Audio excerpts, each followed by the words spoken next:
The stars stretched and bent around the U.S. frontrunner as it slowed from faster-than-light travel. The ship's engines hummed as they powered down, leaving Captain John Miller with a sense of pride. Humanity's newest and most advanced vessel had just made its 10th jump using the recently discovered Henderson Drive, pushing farther into unexplored space than any human had gone before. "Jump complete, Captain," said Navigator Eric Powell, his fingers dancing across the glowing control panel.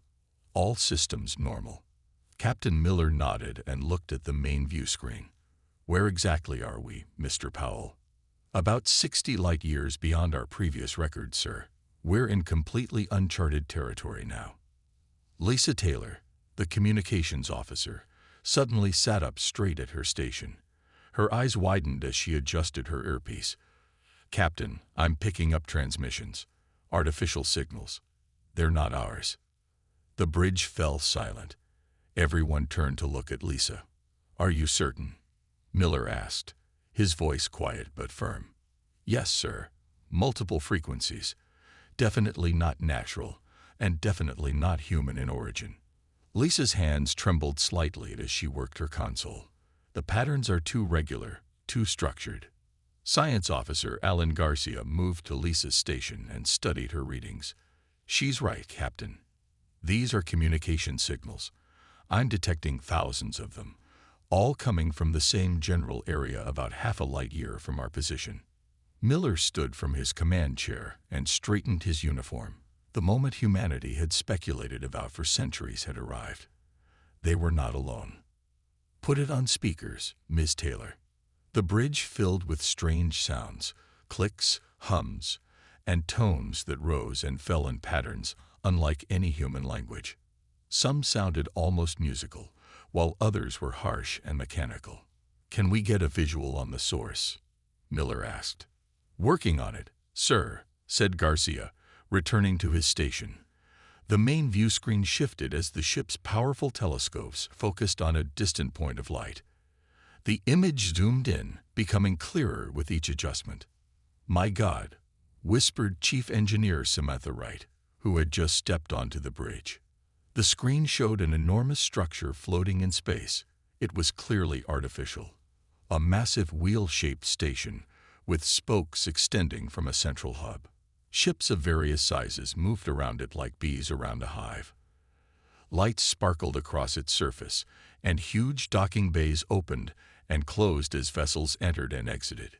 "It's at least 20 miles across," Garcia reported, his voice filled with awe. "And those ships, I'm counting hundreds of them."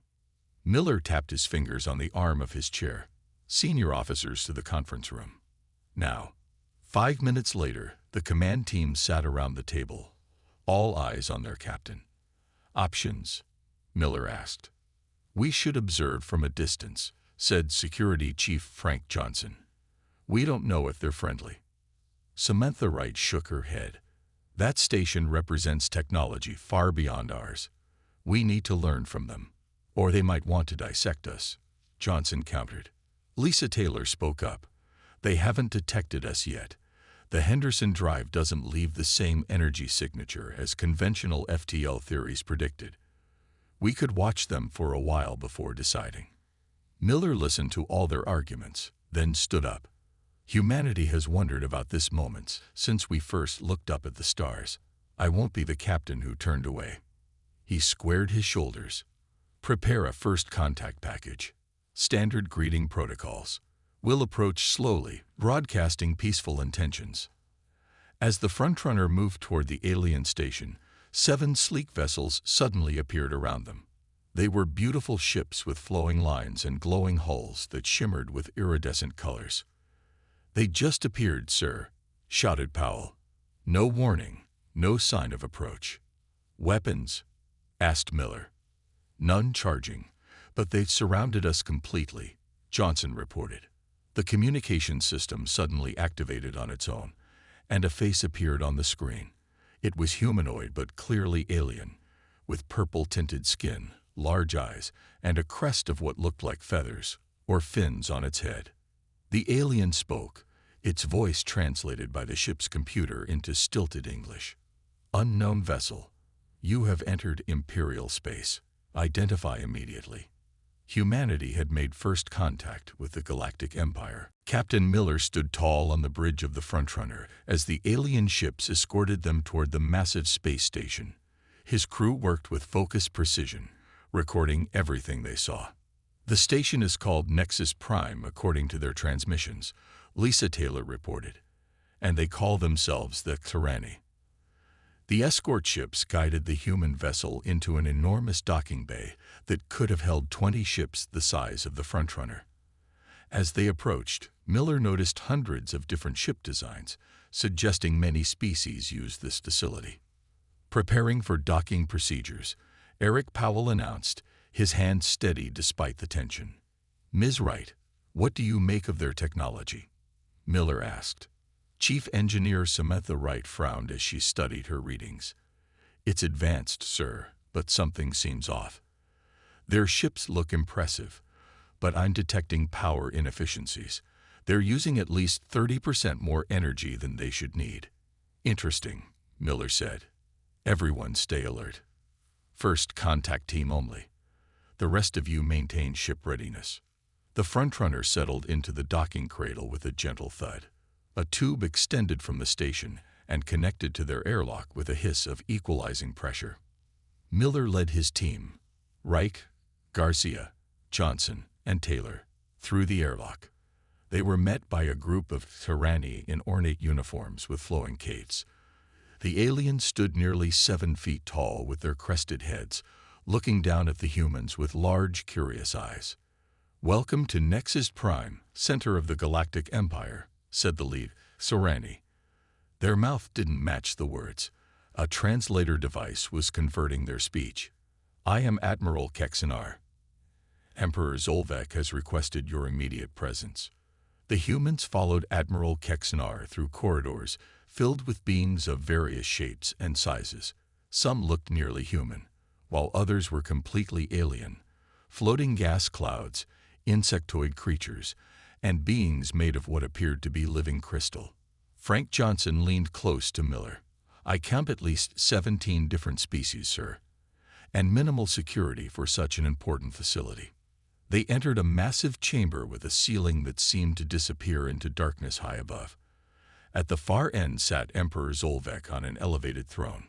His purple skin was darker than the other Tyranny, and his head crest larger and more colorful. "Approach," the Emperor commanded. Miller stepped forward and bowed slightly. "Emperor Zolvek, I am Captain John Miller of the United Earth ship Frontrunner. We come in peace as explorers from the planet Earth." The Emperor studied them. "In 100,000 years of Imperial history, no new spacefaring species has simply appeared in our territory. How did you find us? Who gave you our coordinates?" "No one, Your Majesty. We discovered our own method of faster-than-light travel and have been exploring outward from our home system." Murmurs spread through the chamber. The Emperor leaned forward. "You developed FTL travel independently." "Impossible. All species receive the gift of star travel when they join the Empire." Alan Garcia stepped forward. "If I may, Your Majesty, where exactly are we in relation to our home system?" A Tyranny advisor activated a holographic map of the galaxy. Earth's location was marked, surrounded by a large empty region. "You come from the dead zone?" the advisor asked, shocked. "No Imperial ship can cross that region. The cosmic radiation destroys our drive systems."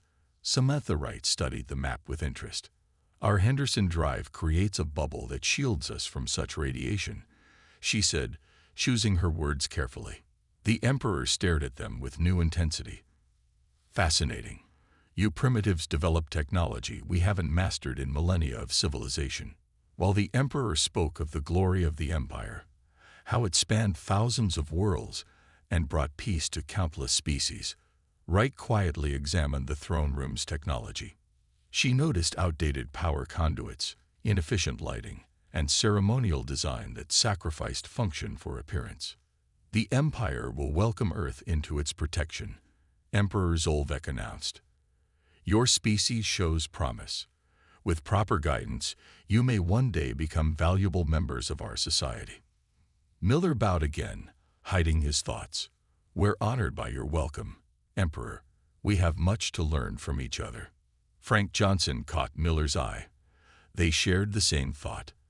The Empire might be vast, but it was not as powerful as it appeared. The humans had found the Galactic Empire and seen its first weakness. The next day, Admiral Kexnar led the humans on what he called a technological tour of Nexus Prime.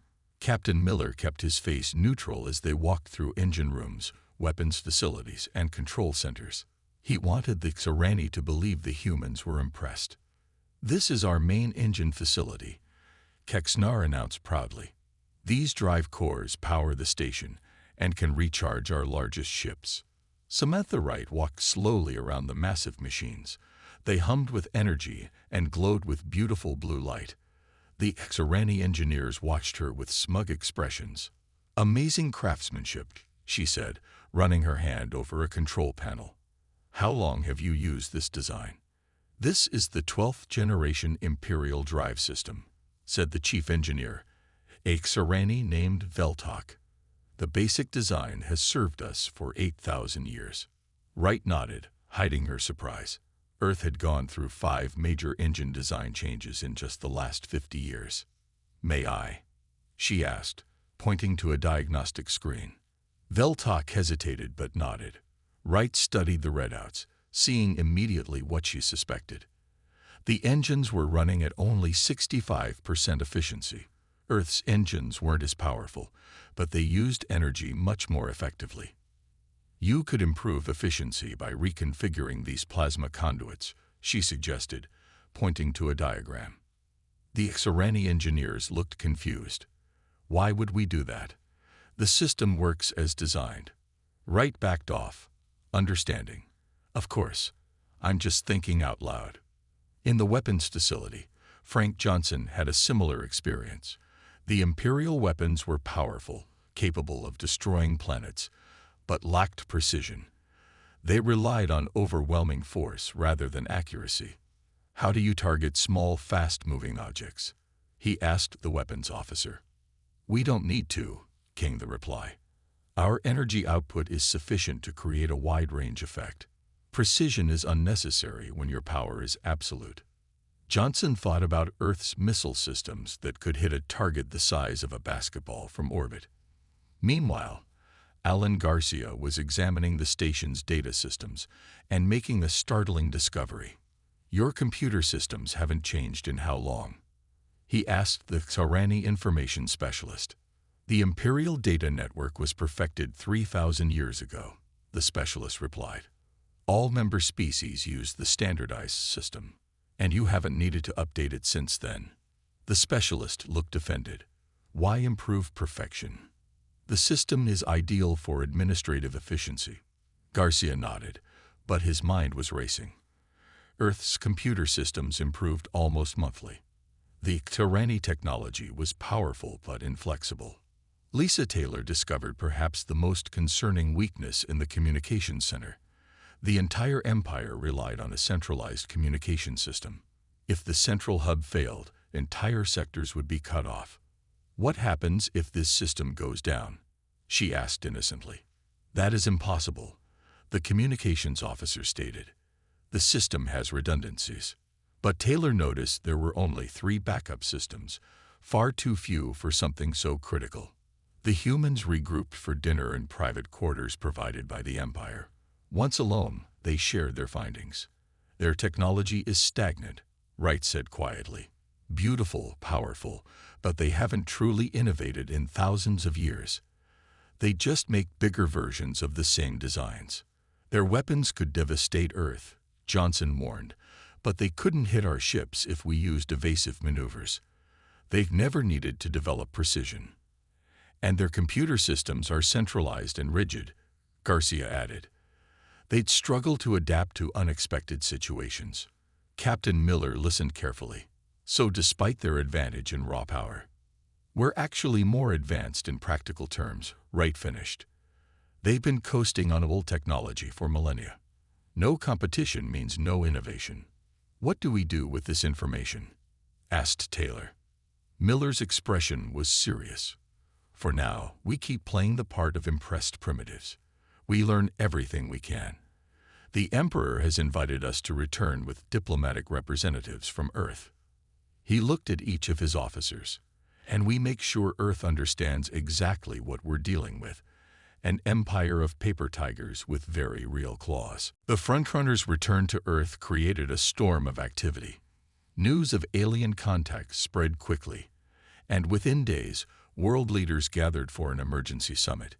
Captain Miller and his crew presented their findings to a room filled with government officials, military leaders, and scientists.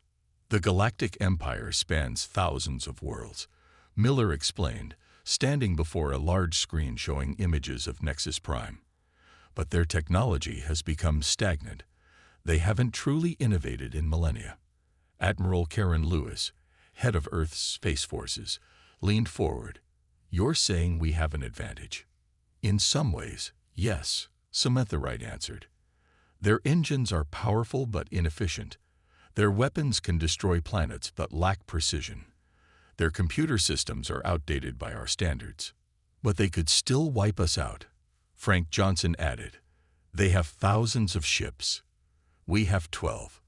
The room fell silent as everyone considered the situation. Finally, President Olivia Martinez spoke. "We need to proceed carefully. Captain Miller, your report suggests the Empire expects us to simply join them as a subject world." Miller nodded. "They've never encountered a species that developed FTL travel independently. All other species in the Empire received space technology as a gift from the tyranny, which created built-in limitations and dependencies." Paul Martinez, no relation to the President and Earth's top military strategist, stood up.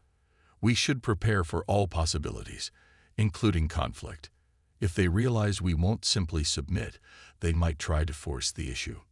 Over the next month, Earth transformed. The United Earth Space Command, UESC, formed under Admiral Lewis's leadership. Every shipyard on and above Earth began constructing new vessels using lessons learned from studying Imperial technology. "The key is efficiency and adaptability," Wright told a team of engineers as they redesigned Earth's ships. "We can't match their raw power, but we can outmaneuver them and use resources more effectively." Paul Martinez developed a series of defense strategies, focusing on Earth's strengths. Imperial ships rely on overwhelming force. They've never needed to develop tactics for fighting an agile, resourceful enemy. While military preparations continued, Earth also prepared a diplomatic mission. Ambassador William Green studied everything known about Imperial culture and politics. "We need to buy time," he told his team. "Every day we delay open conflict gives our shipyards more time to build our fleet." Admiral Lewis selected the crew for a new diplomatic vessel, the UESC Envoy.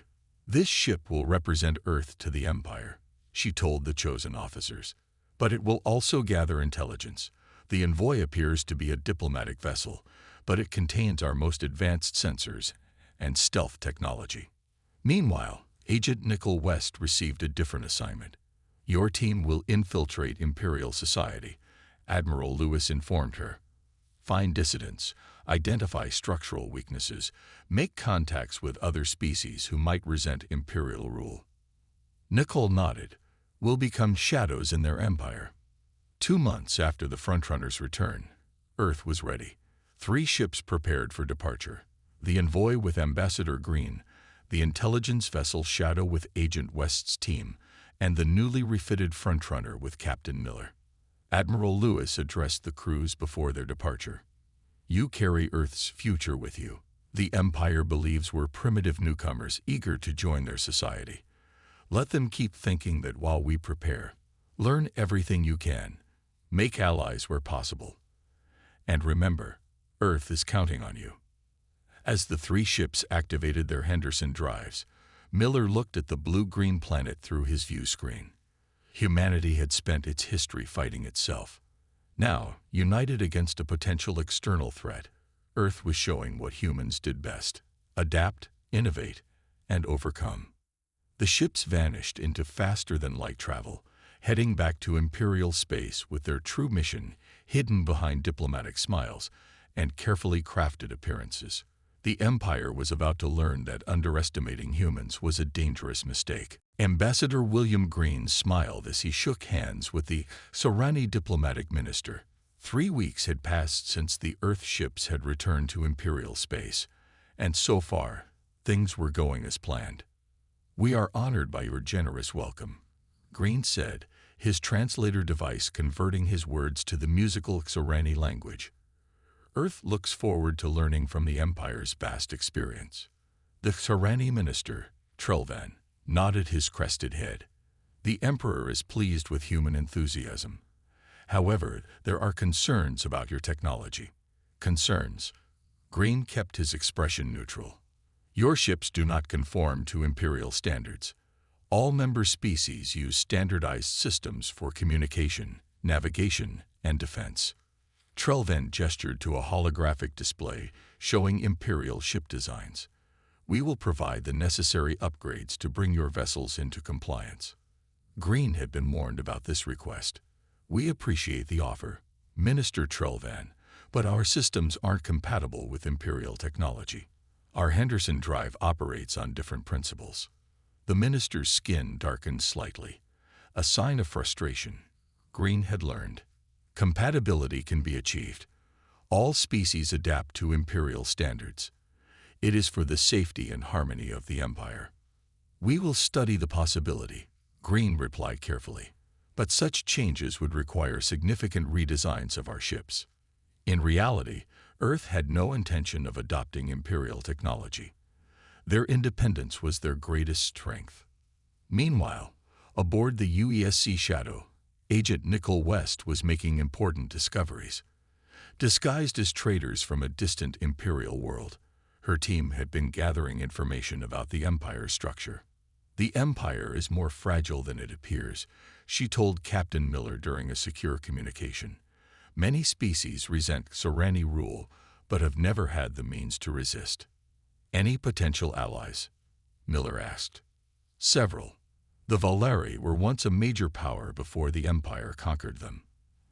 They maintain their own secret technologies, and the Nex are experts in computer systems. They've been quietly inserting backdoors into Imperial networks for centuries." Nicole's team had made contact with both species, finding them eager to learn about humans and their independent development. On Nexus Prime, the situation was growing tense. Imperial officials were becoming frustrated with what they called human primitive obstinacy. Several Sorani advisors urged Emperor Zolvek to take a firmer stance. "These humans refuse our guidance," High Counselor Dexmar complained. "They continue to use their crude technologies despite our offers of improvement." The Emperor stared out at the stars. "They developed FTL travel independently. No species has done that since the early days of the Empire. Perhaps we should study their methods rather than dismiss them. Their independence threatens the Imperial system," another advisor warned. "If other species see humans maintaining their technological sovereignty, they might question why they cannot do the same." This was precisely what was happening. Word of the humans spread throughout the Empire. Many species began to secretly contact Earth's representatives, curious about these newcomers who dared to stand as equals rather than subjects. Ambassador Green received a message from Admiral Lewis. "Negotiations buying valuable time. Fleet production ahead of schedule. Continue diplomatic efforts but prepare for possible shift in Imperial attitude." The shift came sooner than expected. During a formal reception, Imperial Security Chief Voxnar approached Green. "Your ships are conducting unauthorized scans of Imperial facilities," he said coldly. "This is forbidden." Green denied the accusation, but Voxnar continued. "Additionally, we have detected unusual modifications to your vessels. For security purposes, we require a complete inspection of all human ships, especially your propulsion systems." "Our ships operate under diplomatic protection," Green replied. "We cannot allow inspections of sensitive areas." "Then perhaps you are not as committed to Imperial friendship as you claim." Voxnar's voice hardened. The High Council will be informed of your lack of cooperation." As the security chief walked away, Green contacted Captain Miller. "The situation is changing. The Empire is becoming suspicious. We need to be prepared for any scenario." Miller nodded grimly. "I think the honeymoon is over, Ambassador. It's time for Phase 2. Emperor Zolvek sat on his throne as the High Council argued around him. The debate about the humans had lasted for hours, and his patience was wearing thin. "These primitives refuse our guidance," said High Counselor Dexmar, pounding his fist on the table. "They continue to expand their presence in 3 sectors without adopting proper Imperial protocols." Another counselor nodded. "They meet secretly with lesser species. Just yesterday, their Ambassador Green spent 4 hours with Volari representatives."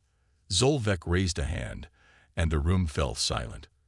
"What exactly do you propose?" "An ultimatum," Dexmar said firmly. "The humans must submit to full Imperial authority. Their ships must be upgraded with our technology.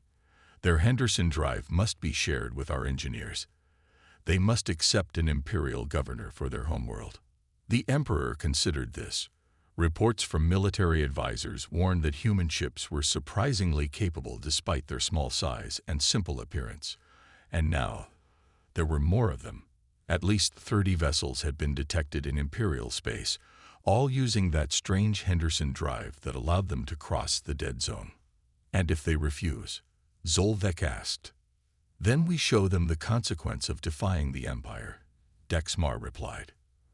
"A display of force should remind them of their place in the galactic order." The Emperor nodded slowly. "Send the ultimatum. Give them 3 standard days to comply."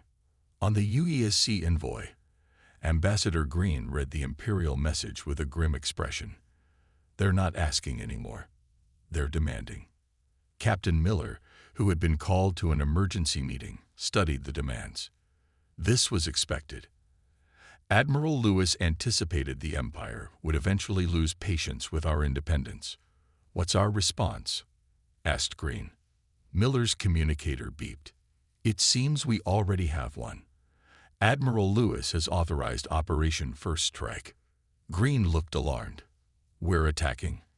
"Not exactly," Miller explained. "It's a demonstration, not an attack. The Admiral wants to show the Empire what they're dealing with before they do something foolish." 3 hours later, Miller stood on the bridge of the Frontrunner. His ship and 5 others from Earth had formed a small squadron near the border of the Volari sector. Across from them, an Imperial patrol fleet of 20 vessels had taken position, sent to enforce the Emperor's ultimatum. "All ships report ready, Captain," said Eric Powell from his navigation station. Miller nodded. "Begin Operation First Strike. Remember, disable only. No destruction unless absolutely necessary." The human ships suddenly accelerated to speeds the Imperial vessels couldn't match. They split into pairs, each targeting specific ships in the Imperial formation. The Imperial commander's voice boomed over the communication system. "Human vessels, power down and prepare to be boarded. This is your only warning." Miller didn't respond. The human ships executed a series of maneuvers that the larger Imperial vessels couldn't hope to match. Using precise targeting, they disabled the engines and weapons systems of the Imperial ships one by one. The Frontrunner swooped past the Imperial flagship, firing a carefully calculated burst that cut power to its main systems without harming the crew. Within 15 minutes, all 20 Imperial vessels were floating helplessly in space. Not one human ship had been hit. "Open a channel to the Imperial flagship," Miller ordered. The face of the Imperial commander appeared on screen, his skin dark with rage and humiliation. "This was not an attack," Miller said calmly. "If we wanted to destroy your ships, we could have. Consider this a demonstration of human capabilities." The human ships formed up in a perfect formation.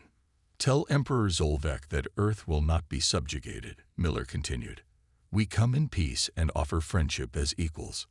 But we will defend ourselves if threatened." As the human ships prepared to depart, Miller sent one final message. We're leaving your life support systems intact and sending repair ships to assist your crews. Unlike the Empire, we don't believe in unnecessary casualties. The news of the human victory spread through the Empire at incredible speed. For the first time in thousands of years, an Imperial fleet had been defeated, and by a handful of ships from a species that hadn't been known to exist 3 months earlier. In his throne room, Emperor Zolvek received the report in stunned silence. Then he did something he hadn't done in centuries. He felt afraid. The Imperial High Council chamber had never been so chaotic. Counselors shouted over each other as Emperor Zolvek watched in silence. The defeat of their patrol fleet had shaken the Empire to its core. We must crush these humans immediately, High Counselor Dexmar demanded. Gather the main fleet and obliterate their ships. Then we will punish their homeworld. With what? Asked a quiet voice from the end of the table. The room fell silent as Princess Valinar, the Emperor's daughter, stood up. Unlike her father, she wore simple clothes with no ornate decorations. Our patrol fleet couldn't even land a single hit on their ships. That was a small engagement, Dexmar argued. The full Imperial fleet numbers in the thousands. They have, 50 ships? 73 that we know of, Valinar corrected. And numbers mean nothing if our ships can't hit their targets. She walked to the center of the room and activated a holographic display showing the recent battle. Look at how the human ships move.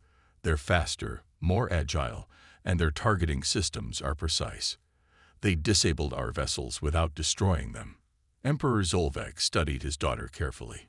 What do you suggest, Valinar? Negotiate. As equals, not masters. These humans could be valuable allies rather than subjects. Dexmar's skin darkened with anger. Absurd. No species deals with the Empire as equals. We have ruled the galaxy for 100,000 years. And perhaps that is the problem, Valinar replied. We have become complacent. We haven't truly innovated in millennia. The debate raged for hours, but in the end, Dexmar's position won out. The Emperor ordered the main Imperial fleet to mobilize against the human ships.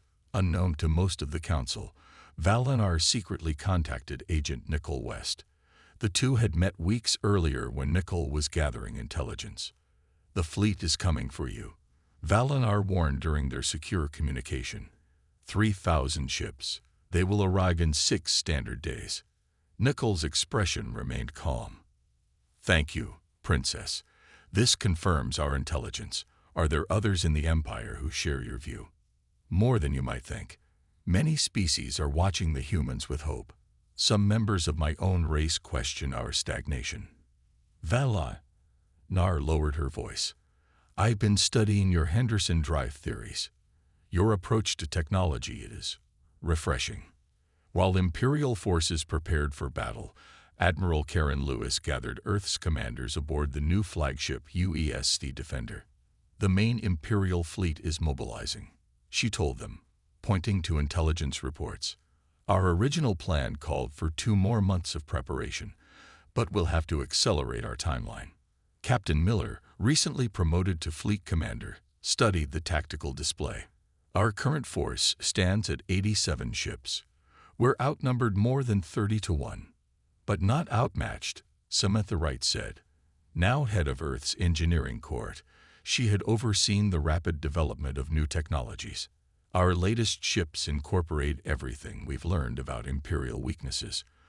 They rely on overwhelming force with no tactical flexibility. Admiral Lewis nodded. And we have unexpected allies. Agent West reports that Princess Valinar is organizing a faction within the Empire that supports reform. Several subjugated species are prepared to rebel once fighting begins. Throughout Imperial territory, the mood was tense. News of the human victory had spread despite official attempts to suppress it. On dozens of worlds, subject species watched and waited. Some secretly prepared ships hidden from Imperial sensors. Others gathered weapons or sabotaged Imperial facilities.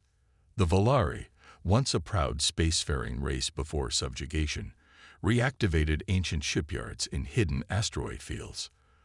The Nix prepared to insert viruses into Imperial computer networks. Even some Storani, inspired by Princess Valinar's arguments, questioned the Empire's path. As the Imperial fleet assembled near Nexus Prime, Ambassador Green sent one final message to Emperor Zolvek. There is still time for peaceful resolution. Humanity offers friendship, not submission. The Emperor's reply was brief. The Empire has spoken. Prepare to be subdued. Admiral Lewis reviewed the final battle plans with her commanders. This will be the defining moment for humanity in the galaxy. We face overwhelming numbers, but remember, this isn't just about survival. It's about showing the galaxy a different way forward.